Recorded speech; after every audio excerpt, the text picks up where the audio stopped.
안녕하세요. 대단히 반갑습니다. 내 인생의 책 차동엽. 나의 사랑하는 젊은이들에게 안창호. 나의 사랑하는 젊은이들에게 대학 시절 매료된 무시력 행위. 20대 초입 대학생 시절 내가 책을 통해 만난 첫 번째 멘토는 도산 안창호 선생이었다. 선생의 사상 중 가장 기본이 되는 무시력행, 무실력행은 그 이후 내 인생의 지침이 되었다. 실천하는 지식인이 되어라. 탁상 공론을 피하고 먼저 몸소 실천하라. 이 정신에 매료된 나는 나의 사랑하는 젊은이들에게 를 비롯해 선생의 전기 및 연설문들을 눈에 띄는 대로 구해 읽으면서 그 삶을 흠모하기 시작했다. 그는 화석화된 구시대의 인물이 아니다. 21세기 젊은이들에게도 매력 만점인 롤모델이다. 탁월한 웅변가이기도 했던 그는 젊은이들을 향하여 사자후를 토한다. 우리 중에 인물이 없는 것은 인물 되려고 마음먹고 힘쓰는 사람이 없는 까닭이다. 인물이 없다고 한탄하는 그 사람 자신이 왜 인물될 공부를 아니하는가? 선생의 사상은 민족주의적 성향에서 그치는 것이 아니라 세계 인류를 포용하는 넉넉한 품이 있었다. 그런 그를 국제적 인물로 인정한 것은 미국이었다. 그가 1900년대에 민족운동을 전개했던 미국 캘리포니아주 리버사이드시에 가면 시청 앞 광장에 세 개의 동상이 서 있다. 미국의 흑인 인권운동가인 마틴 루터 킹, 인도의 마하트마 간디, 그리고 도산 선생의 동상이다. 도산 선생의 인격과 리더십이 킹이나 간디와 어깨를 나란히 한다고 생각한 것이다. 도산 선생은 이미 그 시절의 글로벌 리더십의 전형을 보여준다. 그는 앞에 언급된 무시력행의 기조에서 제기에타, 대기에타, 리더십을 높이 산다. 대기에타 리더십은 자신을 제대로 사랑할 수 있을 때 다른 이도 사랑할 수 있다는 개념에서 출발한 이른바 서번트 리더십이다. 자기 사랑이란 인격 수양을 통해 구현된다는 사실을 그는 자신의 삶으로 입증했다. 지금도 도산 앞에 서면 나는 새삼 불안해지고 부끄러워진다. 자꾸 성찰을 일깨우는 육성이 들려오는 듯해서. 무상을 넘어서 김홍섭. 무상을 넘어서 판단의 신중함을 배우다. 김홍섭은 판단의 신중함을 가르치는 평생 스승이다. 충분치 않은 정보, 검증되지 않은 소문만 가지고도 용감하게 서로 상대방에 대한 단죄를 일삼는 것이 정치판뿐 아니라 SNS, 사회관계망 서비스를 지배하는 이 시대의 대세임을 느낄 때마다 나는 무상을 넘어서의 저자 김홍섭 판사가 그리워진다. 1915년생으로 일본 법조인의 사무실 사환으로 들어간 뒤 그의 도움을 받으며 공부해 1940년 변호사 시험에 합격한 그는 해방 이후 판사로 활동하였다. 그는 자신이 내린 판결에 오류가 없도록 하기 위하여 늘 신중에 신중을 기하였고 그 판결로 감옥에 간 죄수들을 면회하면서 끝까지 돌봤던 인물로 유명하다. 김 판사는 판결이라는 것에 대한 자신의 회의를 이렇게 고백했다. 결과된 재판이 60점짜리였는지 50점 미만의 것이었는지는 자신으로는 알 수 없는 일이다. 그러나 한 가지 확실한 것이 있다. 임상 경험이 깊어져가는 의사는 차츰 진단과 투약에 겁을 먹게 된다 하거니와 이것은 청송단죄, 송사를 듣고 판결함에도 적용될 수 있는 것이 아니겠는가 하는 것이다. 겁치고는 은혜로운 겁이다. 그는 이 겁을 늘 생활화하였고 그것을 부족이라 불렀다. 그는 부족을 고백하는 것을 부끄러이 여기지 않았다. 사실 인정에 관련해서는 딘간하게 부족을, 법률 적용에 관련해 면하게 부족을 시인하였다. 그런 그가 사상이나 종교와 관련해 동양의 고전을 넘나들면서 광범위한 독서와 사량으로 자신의 부족함을 성찰한 게 이 책이다.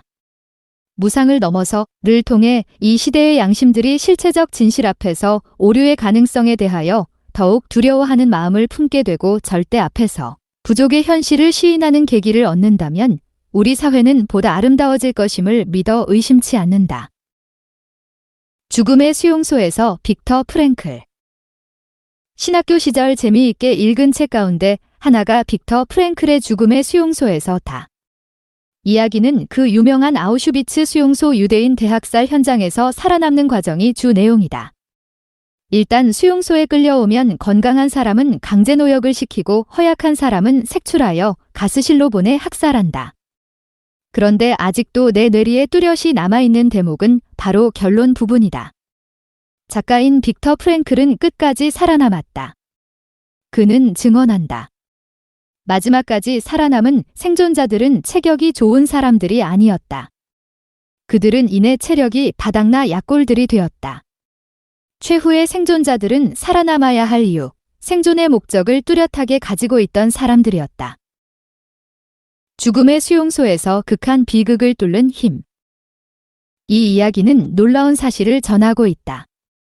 바로 극한의 상황에서 생존의 열쇠는 체력이 아니라 살아남아야 할 이유 곧 생존의 목적이라는 사실. 그러니까 고난 자체가 견디기 어려운 것이 아니다. 그 까닭을 모른 채 견뎌야 한다는 사실이 힘겨울 따름이다. 저자는 이 책에서 로고테라피 이론을 펼친다.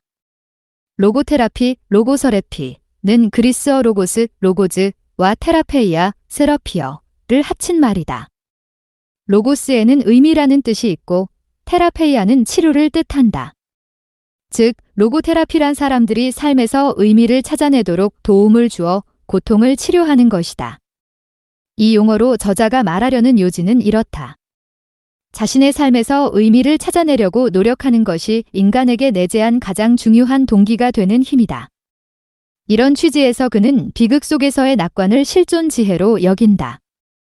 비극적인 요소가 존재함에도 불구하고 낙관이 있다는 말은 어떤 비참한 상황에서도 삶은 의미가 있다는 말을 하려는 것이다.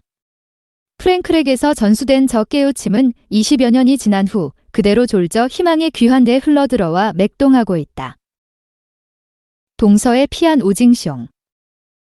오징숑은 한국인에게 다른 저술 선악의 황금시대로도 유명한 20세기 중국의 지성이다.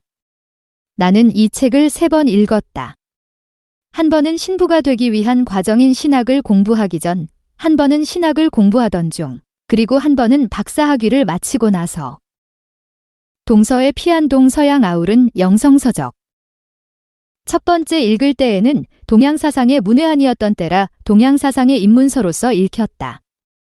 두 번째 읽을 때에는 한창 신학에 재미를 붙이던 시절이라 비교종교학 서적으로서 읽혔다. 마지막 세 번째에는 내가 살아내야 할 종합 영성서적으로서 읽혔다. 지금 돌이켜보니 이 책은 동서를 아우르는 광대한 지성의 지평에 눈뜨게 하는 은혜를 내게 주었다. 1899년 중국에서 태어난 오징숑은 중국, 미국, 프랑스 등의 여러 대학에서 법철학을 연구하고 중화민국 헌법의 기초를 놓았을 뿐 아니라 유엔 헌장 작성에도 참여한 20세기 석학이다. 그는 가톨릭 신자로 귀의했지만 동서의 피한제서 동아시아 3대 종교인 유교, 불교, 도교의 가르침과 성경의 정수를 서로 비교하며 연결시킨다. 이들의 관계를 상치되는 상종불가의 개념이 아니라 서로 통하면서 보완적인 역할을 해주는 관점의 다양성으로 본다. 내가 이 책에 더욱 매료된 것은 번역자 김익진 선생의 신선노름적인 사유가 번역에 녹아 있었기 때문이다. 김익진은 당대 시인 구상과 교분을 맺으면서 자주 만나 막걸리 한 잔씩 기울이며 동서의 사상을 논하는 가운데 수양의 즐거움을 맘껏 누린 인물. 그러니 독자로서 나는 동서의 피안을 통하여 슬그머니 그들의 담소에 끼어든 한 젊은 과객의 즐거움을 누렸던 셈 아니겠는가. 지금도 그 시절을 생각하면 괜스레 흥이 돋는다. 이 책의 원전은 영문이다. 번역이 돋보이는 까닭은 바로 여기에 있다. 번역자는 영어 원전과 한자 원문을 대조하는 수고를 아끼지 않았으니 그것 자체로 하나의 배움이라 하겠다. 영원한 달빛 신사임당 안녕. 안녕의 소설 영원한 달빛 신사임당 글 읽게 된 동기는 1차적으로 사적이다.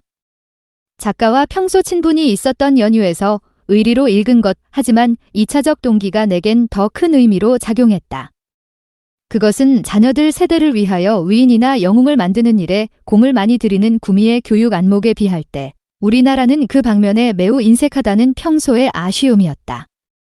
사임당과 율곡 모자가 대한민국 화폐의 인물로 선정되었을 만큼 본받을 바가 적지 않음에도 젊은이들에게 그들에 관하여 아는 바를 물으면 과연 어떤 반응일까가 궁금해질 정도로 우리는 무심하다. 영원한 달빛 신사임당 자녀의 크기는 어머니의 크기. 그래서 일부러 읽었다. 안영 작가는 자녀 인성교육과 여성의 자아실현이라는 두 가지 주제에 초점을 맞췄다. 사실에 부합하는 글을 쓰기 위하여 소설의 현장 강릉을 수없이 왕래하며 사료를 수집하며 고증에 힘썼다고 한다. 그렇게 그려진 사임당의 초상은 우리가 그동안 상상해왔던 현모양처상이 아니었다. 한마디로 500년 앞선 진취적 여성. 이 모습으로 작가는 사임당을 그렸다. 사임당에게 돋보이는 점은 당시 상황에서 파격적이었을 만큼 4가지 예술, 곧 시문 그림서, 자수로 자아실현을 했다는 사실이다. 남존여비의 가치관이 뚜렷했던 당시 남성과 견주어도 발군으로 인정받았다는 것은 사임당이 얼마나 당찬 여성이었는지를 보여주는 대목이다. 그뿐만 아니라 자녀를 국가적 인재로 키우는 교육의 지혜 역시 수세기를 관통하며 유효할 만큼 첨단적이다. 결과적으로 사임당이 키운 율곡은 탁월한 정치가요, 사상가요, 교육자요, 철학자였다. 더구나 임진왜란전 10만 양병설을 주장했을 만큼 예지력을 지녔다. 퇴계 선생과 함께 한국 정신사의 양대 산맥을 이루는 분인이 온 국민의 스승인 셈 아닌가. 자식의 크기는 곧 어머니의 크기. 이 소설은 타임머신을 타고 그 교육 현장으로 독자를 데려다준다. 좋아요 공감.